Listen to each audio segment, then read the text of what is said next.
I'm Charlie Melcher, founder and director of the Future of Storytelling, and I'd like to welcome you to the FoST podcast.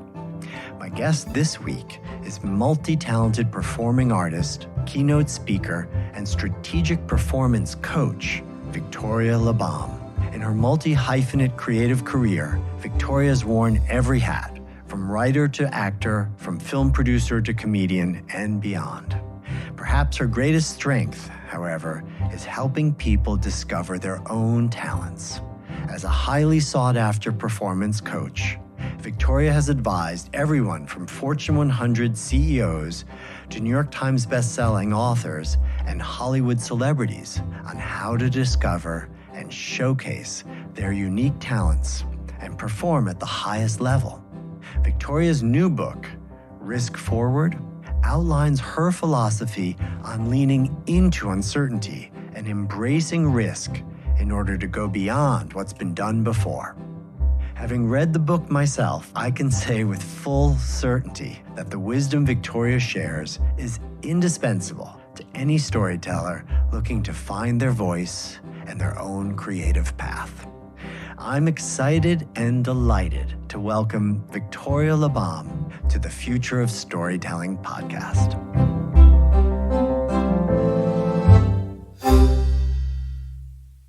Victoria Labalme, welcome to the Future of Storytelling podcast. Charlie, it's so fun to be here. I think we have to come clean right up front. Okay. You and I know each other way back. We've known each other since we were kids. It's true. Well, I want to say congratulations. The book you've just written, Risk Forward, Embracing the Unknown and Unlocking Your Hidden Genius, is brilliant. Oh, gosh. Thank you. Here's a book about advice, a plan, steps you can take to help with indecision or struggling. But what I really felt in another level is that I was reading your autobiography. That I felt like it was so personal and that the lessons that you were sharing had come the hard way. Tell us a little bit about your path and how that journey has led to this book. For me, and when you and I knew each other as we were young and growing up, I didn't know exactly where things would lead, but I started in the performing arts, in comedy and acting and writing and doing my own one-woman shows, studying mime. I was all over the place, and people kept saying, what are you going to do with this? But little by little, things unfolded, and I had an opportunity to help speakers. They said, could you show us what you do on stage with storytelling? With engaging an audience? Could you show us how to use our bodies in a physically expressive way? One thing led to the next, working with speakers, then with executives, then with companies and teams all around the world. And that's part of the message of the book. I made a lot of mistakes along the way, mostly because I gave myself a hard time. And so the book is really meant to relieve that pressure that people put on themselves to know, to be clear, to have a plan, and instead let things evolve a little more organically. I love the fact that you were one of these people who was a curious learner. Again, you were exploring so many different creative paths. You just mentioned mime, acting. I think you did some improv, music, film production, working in all of these different storytelling media and soaking it all up. But at the same time, you were sort of suffering because you weren't focused on one, or you didn't seem to be just achieving in one area as many of us feel the pressure to do. What gave you the insight or the confidence, or what were the learnings along the way that helped you to realize that was all part of your path, your journey? I think it was really some extraordinary mentors. I credit a lot of wonderful people in my life, but one of the stories to your question was this wonderful photographer, someone you probably know about from your past, Charlie, named Elliot Porter. He was a great color photographer, and I had gone to him in my 20s. I'd had the opportunity to meet him, and I was debating between X path and Y path, and he looked at me, and he was in his 80s at the time, and he said, just because you're good at something doesn't mean you have to do it. And it was such a relief, and that's one of the quotes in the book that actually came from outside of me, but most of them are from my own creation. And yet that was a huge shift in my perception of my path, really, and of the story of my life. Tell me about some of your other mentors. I know you had, you quote Marcel Marceau in the book. He was an extraordinary mentor because not only was he a brilliant mime, he was a beautiful artist. He has a whole painting career, lithographs and these stunning color, full page, beautiful imagery. He was also a great historian. He knew about other cultures. So he taught us not just about the art of mime, but about humanity, the nobility of the spirit, and how to really be an incredible artist in all kinds of ways. But there was one term, which is actually the term from which the book's title is born. When he was teaching us, he would always say, risque avant, which was risk in advance. And that was a type of movement where you had your weight forward. And I came to think of that as a philosophy for life. And I trademarked it, risk forward, how we can move forward with our heart open. One of those big lessons of your book is this idea that there's richness in the unknowing, right? As opposed to what we normally feel, which is that we're panicked by not knowing. And that's such the common experience for anyone who's creative.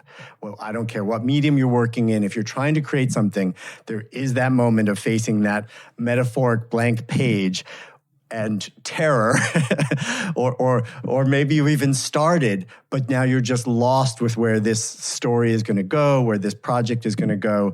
And one of the things that is just so powerful that in your book or in your theory or thesis is that that's a great source of richness, right? Like, don't feel like you have to get out of that right away.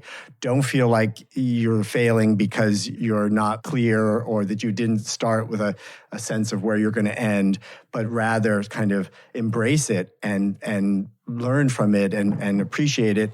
Am I getting that right, first of all?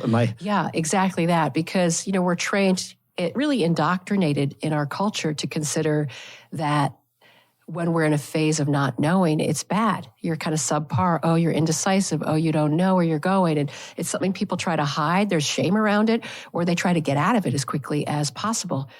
And I think there's so much benefit there because if we have the tenacity and really the courage and the strength to stay in that, not unnecessarily long, not to wallow in it, but to have the inner stamina to deal with it, what we can then look for will be a better solution. Certainly, there are times when a deadline is a necessary element, but often in the creative process, it's not. And in the creative process of our lives. So to be able to hold out and not go for the formula. I mean, in the world that we live in today, this seems like such an important set of skills, not just for the creative process, but for navigating a world that's constantly changing. I mean, if we thought we knew where we were headed, if we thought we had a plan, something's going to show up and screw up that plan. And we need to be able to move through that fog of uncertainty or that confusion and be comfortable with it. So I do love the message that it's to be sensitive to the things that get you excited, right? To be aware of what you're drawn to and to give yourself permission to follow those things. Yeah. And it takes courage, because you get a lot of questions from people. Like I said earlier, what are you doing that for? Where's that going to go? How's it going to make money? What's the plan? And so, I years ago, being married to someone who was involved with the Muppets, I had been lucky enough to be around some of the original Muppet performers. And I thought we should film this. I mean, I didn't know. I'd never made a documentary film. I didn't grow up watching the Muppets. But we followed that curiosity, that wisp, and it led to something extraordinary, which ended up being a documentary film called Muppet Guys Talking, which ended up at South by Southwest, and the press was all over it. Who would have thought, though? It was just an idea. It was just something I thought was worthwhile and curious. And I feel so often in life, parents dissuade their kids, why are you going to do that? And that the curiosities can be unusual. They might be hard to identify a path forward for, but I think we need to honor that and let them flourish and unfold. This idea that you can move forward without knowing the end is not something that we traditionally think of as being okay when you're creating a piece of work, right? You let's say you're writing a script for a movie or you're writing a book. I mean, the first lesson everyone tells you is, well, you've got to know what the end is. You've got to know where you're going. You've got to figure that out before you can get too far down the path. Do you feel that it's okay, and how do you recommend people go down a creative adventure without knowing where they're headed? Well, the opening line of the book is some people in life know exactly what they want to achieve. This is a book for the rest of us. So on the note of like not knowing where you're going, I think this is really about how to handle those moments in between. Because I say clarity comes and goes, right? It's like the weather, really. Sometimes we have it. I'm not saying clarity is never good, but we get those moments, and it's project dependent. I mean, if you have a due date for something, that's a certain scenario, and then you've got to move it along. And sometimes the creative process accelerates organically when there's a deadline. There's something about that deadline that brings us and snaps us into shape often. What I would say is really more just if you have the window of time, whether that's for minutes or months, whatever the project scale is, to really explore a little more before you find that path forward and commit. You'll know when it's right. And it's when it's a little off. And there's a section I call the iceberg of indecision. And to honor that, like when you're in that, I don't know, that's worth paying attention to. And our culture tells us power through, go forward, pull up your bootstraps and, pull yourself up and move. And I think that mentality can be damaging to the creative process. Is that also that period part of what you referred to as a circle of confusion? Yeah. Tell us what that term is and where it comes from. Well, years ago, when I was first starting to study filmmaking, I took a course. And as we were learning about lenses and cameras, the teacher said, well, the lens is trying to find focus. And it's in that phase where the circles are blurry. We've all seen that. He said it's called a circle of confusion. And I just love that because it doesn't mean that it's a bad thing. It's on the way to focus that you go through a period of confusion until you find form. You do a lot of coaching with executives. I noticed how many best-selling authors you've helped to give a talk, to be on stage, to get up there in front of a group of people and communicate their ideas. What are some of the insights if you're trying to help somebody find their voice? I think risking forward is the basis of giving voice because you have to step forward and share your ideas if you're going to move people. And it has to come from within, and it has to be something you truly believe.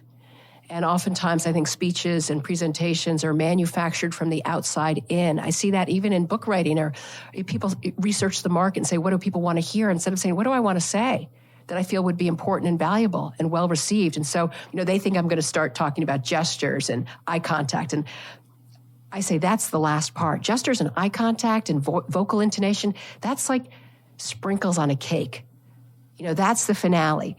I say if the cake is lopsided, there's no amount of icing and sprinkles that are going to fix it. And that the structure, like there are 5 parts to rock the room. The first is through line. That's the driving force. Like, why are you even giving this presentation? Whether it's to your team or to an arena, on a webinar. What is not just, I have a 40-minute slot or I've been asked to update team, but like truly from a more noble intent, what is your driving force? So it starts with that. And then it goes through content structure, prep, and delivery. And I always teach like content structure and prep are like the 3 legs of a stool because you can have great content and structure, but if your delivery is funky, it's going to fall apart. You can have great delivery and be charismatic and great structure, but if you have nothing to say, content. So you need content, structure, and delivery are key, those 3, to a great anything. And then prep is throughout. So these are all really important because if we can't, first off, come from within and really say something that we truly believe matters, everything will fall apart. I also really appreciated your lesson in the book about helping or discovering those things that are passions of yours and letting them be part of the way you tell your stories, whether that's Legos or flower arranging or whatever it is, that you are understanding that your own interests and passions are part of what will make your cake have its specific flavor and character. Yeah. Absolutely. There's a story not in the book, which I'll share here about that. I work with Microsoft, Starbucks, PayPal, the executive teams there. And I was working with a president at Microsoft years ago named Bob Moo. His name was Bob Muglia, but they called him Bob Moo, M-U, in the industry. And he and I were chit-chatting, the way you begin. We would meet by Zoom or video, Skype at that time. And he had this big presentation to 8,000 people in an arena event. And we were preparing it together, and he'd just come back from Machu Picchu, and he was talking about, oh my gosh, my daughter was there, she's 16, and she was upset because she couldn't get cell phone service, and I couldn't believe it, and oh my gosh, really.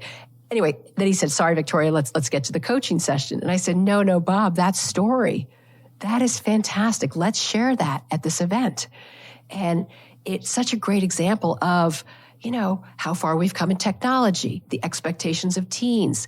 And so something that was this outside story from his personal passion of traveling and family, we wove it in, and it humanized him. It got a big laugh. It put things in perspective. And so that's an example of just taking a personal story that we often think, oh, this doesn't belong, and finding an application to our expertise.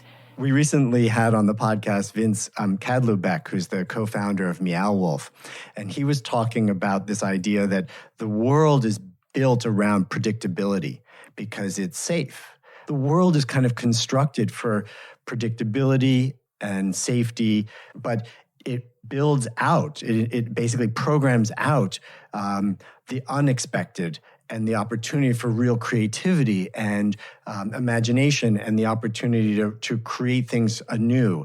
And so I do feel, in an odd way, I was seeing this connection between your work and their work, because your message is also about being able to, rather than take that safe step or know that the world is on a straight line with a railing and security and good lighting, instead you're helping people feel comfortable about navigating through all sorts of unknowns or all sorts of possibilities, and to embrace it and to celebrate it and to realize that that's how they'll find their original genius.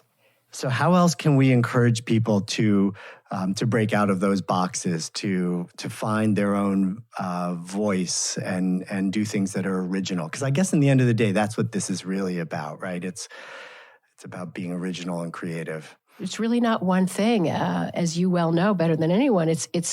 That's the intention of the book. It's a series of principles from the arts, and you can pick any one of these up, whatever feels right. Could be following what interests you and that curiosity. And there are a few other questions I ask in the book, all designed to be prompts, because I don't feel like I have the formula. I don't have the answer. I just have suggestions and guidelines, right? There is no formula. You, the reader, you're the formula. One thing you do very nicely is that you do give permission and encouragement. And that's a huge part of it, right? Just to feel safe to take that step, even though there's somebody in accounting and there's somebody in management, or planning or operations who's saying, don't do it. Something that brings to mind a comment that a few people have made, like, oh, is this, do you need to be in a certain position or job to be able to risk forward, or a certain economic sort of security place? And I feel like it's not a requirement, because you can do it in a small way. A risk forward can be what I call a micro risk. It could just be you going through your Netflix channel, picking out a different type of movie you're going to watch, because somehow it piques your curiosity and your interest. So it could be any of that. It could be really taking on an enormous initiative that's takes resources and time from your organization, but it could also be something small that you have an idea to do, to try out some project privately even. I'm just going to work on this little novel without telling anyone. I'm just going to, study a little music online without telling anyone. That's what we're talking about. And often those small things can lead to much, much, much, much bigger ventures. I was very struck by another quote in the book. This one wasn't from you. It was from Arianna Huffington. It's, don't limit yourself to your imagination, because the world will bring you more than you can possibly imagine. It was an important reminder. I think sometimes creative people feel that they need to be the source of their creativity, that it sort of has to be born from within, that if I sit here long enough, I'll have that stroke of genius and I'll come up with it.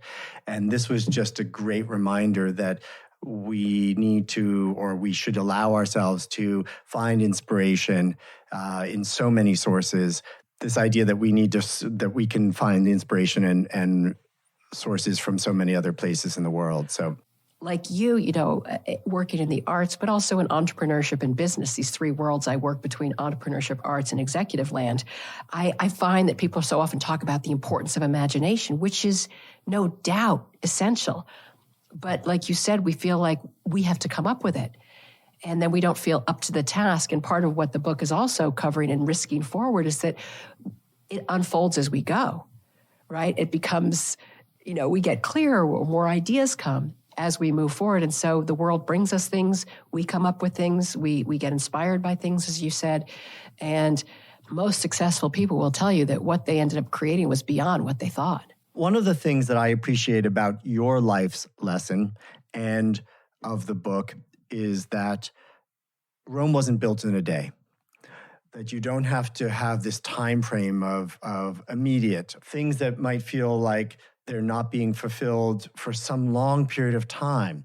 Talk a little bit about time frame and the urgency to get things done or to allow them to have space. Yeah, we tend to pack a lot into our lives. You know, it's like parents who jam their kids with activity after activity after activity. It's the violin lesson, into the soccer lesson, into the, learning Mandarin. And so what happens is there's no breathing space. And there's no processing time. And so for each of us with a creative project to remove things from our schedule whenever possible. And it could be, honestly, like I see people with magazine subscriptions and they're piled up and it creates this burden. I'm like, don't have that subscription. Like you did that to yourself. Don't have the extra 2 homes if it's stressing you out. Don't have the extra clothes in your closet, like the belongings and the subscriptions and the commitments and the committees, that stuff. Like the more we can leave space for that creativity to develop, because then we don't have time. We don't have the time. And the book, as you know, Charlie, from looking at it, there's a lot of white space in the book. Like there are pages where there's nothing. There's just what we call a walking character, a little figure with some dots. There are pages that only have a few words on them. And that's one of the comments I've gotten from so many early readers is, oh my gosh, I could think. I could let it process. Like you could hear something and let it sink in.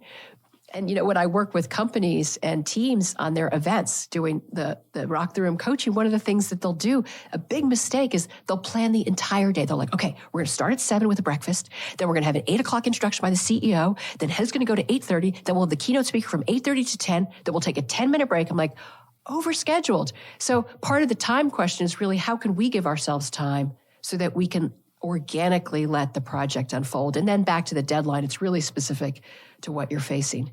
And it's even more intense because of social media and because people tend to curate their lives to project only the success. So then we sort of see what we're doing. We think we're screwing up.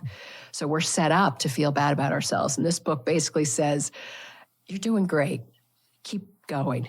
And listen to your internal voice more than all those external pressures or what you think you're supposed to be. Exactly. I'm curious to know what you think of as your legacy. The book kind of ends with a little discussion about legacy. I'm not sure what it's going to be. You know, this is an odd analogy and an odd way to answer your question, but it's a pertinent one, which is that years ago, I was walking across the West Side Highway in Lower Manhattan, and there were a bunch of cars there parked waiting for the light to change. And being a performer, I thought, I'll do a little dance. I'll do something funny to entertain the people, right? So I sort of shimmied across the street and did a little jig, and I got a few smiles. And then I thought, wouldn't it be fun to do this in a more serious way and film it? And a friend said, well, if you're going to do it, why don't you pretend that you're like a businesswoman so that people don't know that you're actually just joking around. Like if I'm dressed in my workout clothes, it's clear. So we went to Park Avenue and I put on high heels and a suit and we had a hidden camera and I filmed this not knowing where it was going to lead. And, we turned it into a film. It became the closing part of my keynote. And I would spend all this time mastering the messaging of my keynote and all these points. And then for the last 2 minutes, I would show this film called the Park Avenue Shuffle. And at the end, that often would get more comments than anything else. People talk about the freedom, the expression, the playfulness, how they held themselves in, how they wanted to do.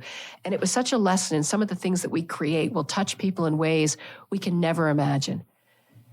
We have intentions, but I think we have to keep just doing what we love, what lights us up, and see where it leads. And I hope that many of the different things I've done will live on long after I'm gone.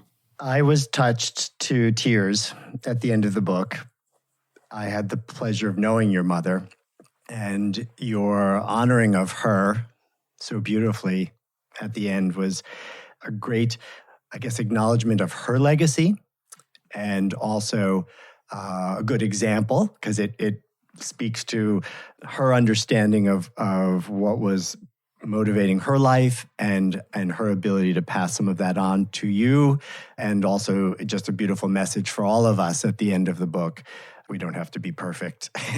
It's not always about being perfect, and to do what we can with what we have. But I just, again, being somebody whose mother passed away and who has a very soft spot when it comes to conversations about moms, I just thought it was a beautiful way for you to end it. Most people start their book by attributing the book to somebody, dedicating the book to somebody, and I thought it was a beautiful touch for you in a way to sort of make that dedication part of the conclusion in a way. So, Victoria, thank you so much for being on the podcast with me. It's been a real pleasure to get just time to talk with an old friend and to leave me feeling so proud of the amazing work that you've done and the way that you've made a difference in the world. And thank you for everything you do. Well, I'm crying here, so thank you. Thank you very much. I'm very touched. If you enjoyed this conversation with Victoria half as much as I did, I strongly encourage you to buy her new book, Risk Forward. You can get it by visiting this episode's page on the Future of Storytelling website at FoST.org, or by following the link in the episode's description or ordering it online. I'd like to thank Victoria for joining me, and a special thanks to our talented friends at Charts and Leisure. If you haven't already, please be sure to subscribe to our show. And if you're an Apple subscriber, please consider giving us a good rating on Apple Podcasts. Every single one helps. I hope you'll join us again in a couple of weeks for another deep dive into the world of storytelling. Until then, please be safe, stay strong, and story on.